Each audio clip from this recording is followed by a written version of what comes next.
You check your bank account before you get out of bed. Not because something changed overnight, nothing changed.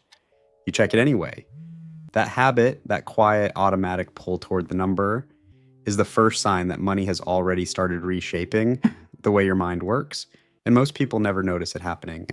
Psychologist Paul Piff at UC Irvine spent years studying what wealth actually does to the human brain. Not what people say it does, what it measurably, demonstrably does. His findings were uncomfortable. The more money people had, the more their perception of the world around them shifted, sometimes in ways they would never admit, and often in ways they couldn't even see.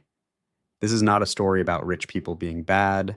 It is a story about what money does to every mind it touches, including yours. At $0, the mind operates in survival mode, not dramatically, not like a film, quietly. The brain at zero is a brain that is constantly running calculations it cannot turn off. Can I cover this? What if that breaks? What happens if I lose this? Neuroscientist Elizabeth Phelps found that financial stress activates the same neural pathways as physical threat. Your brain at zero is not lazy. It is exhausted. It is spending cognitive resources on threat detection that other brains are spending on planning, creativity, and long-term thinking. That is not a character flaw. That is biology. At zero, money is not abstract. It is the difference between a problem you can solve and a problem that solves you. You think about it in units of urgency, not in thousands, in specific amounts tied to specific fears. The rent, the bill, the cost of the thing that just broke at the worst possible moment. And then something shifts. You cross into the first real threshold. Call it stability, somewhere between covering your needs with a little left over. The exact number depends on where you live and how you were raised, but the psychological signature is the same everywhere. For the first time, you stop thinking about money every hour. This is the moment most people expect to feel relief, and some do. But researchers at Princeton found something unexpected in their landmark study on income and emotional well-being. The relief that comes with financial stability often arrives alongside a new and unfamiliar anxiety. Now that you have something to lose, the fear of losing it replaces the fear of not having it. The content of the worry changes, the volume does not. At $10,000 saved, the mind begins to think in terms of time, not just money. A person with nothing thinks about this week. A person with $10,000 starts to think about this year. The psychological horizon extends. This is not wisdom. It is arithmetic. Certainty about the near future frees up mental bandwidth to consider the distant future. But something else happens at this level that nobody talks about. You start to see other people differently, not consciously, not with intention, but the research is consistent. People with modest financial stability begin to feel that their situation is, at least in part, a result of their own choices. And they begin quietly, almost invisibly, to apply that same logic to others. The person who has nothing starts to look like someone who made different choices, rather than someone who started in different conditions. This is the first psychological trap that wealth sets, and almost everyone falls into it. You cross $50,000 in savings, and the mind enters a new territory entirely. Options become visible that were invisible before. Not just financial options, life options. The possibility of leaving a job that is wrong for you, the ability to take a risk that could pay off or fail without destroying everything. The psychological experience of optionality, of genuine choice, is something that money purchases long before it purchases luxury. Daniel Kahneman, who won the Nobel Prize in economics for his work on human judgment, argued that what people are actually buying at this level of wealth is not comfort.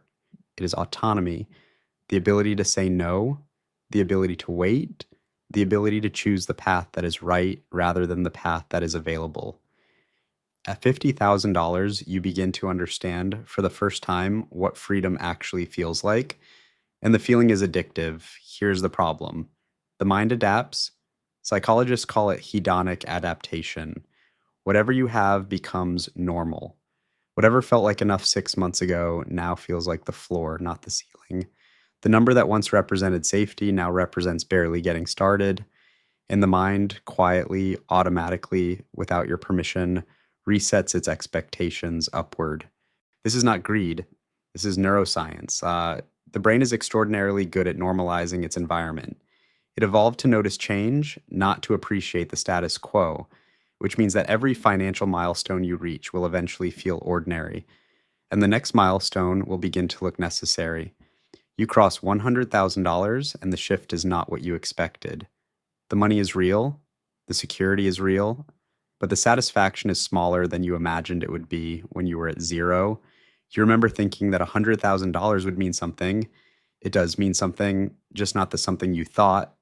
What changes at 100,000 is not how you feel about money. It is how other people respond to you.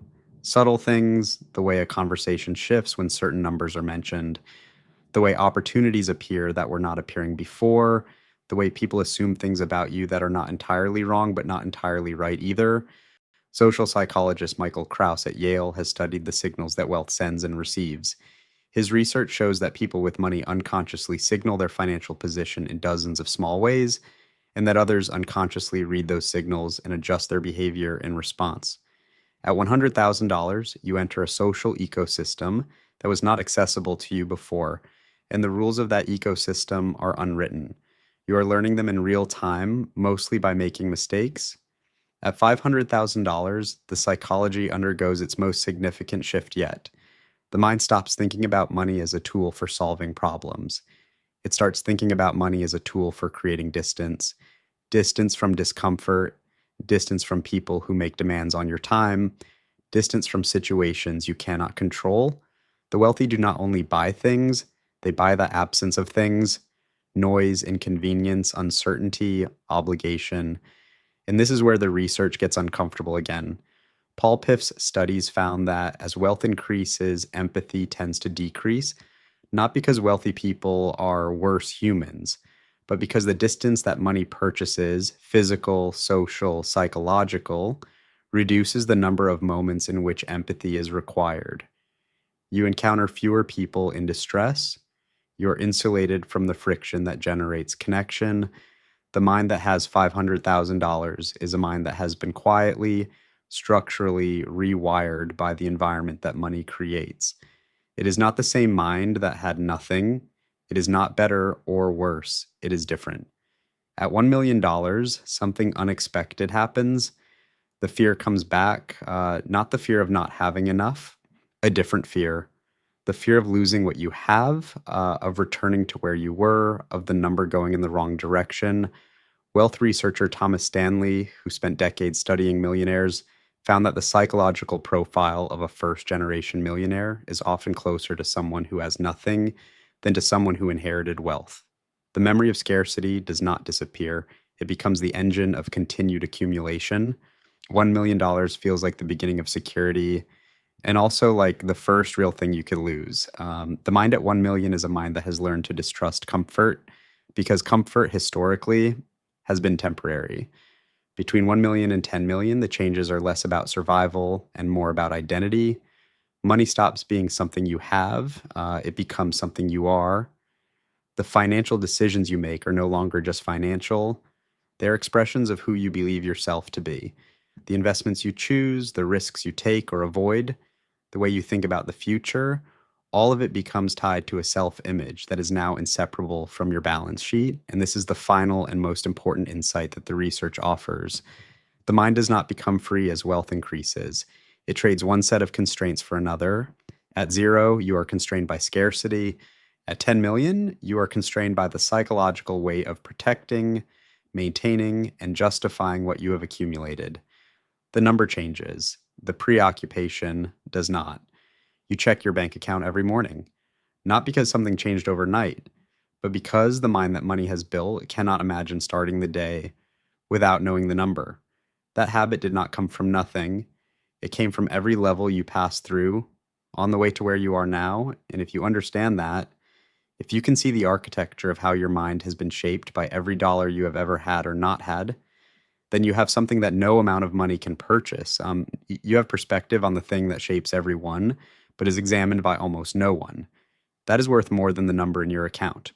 Whatever that number happens to be,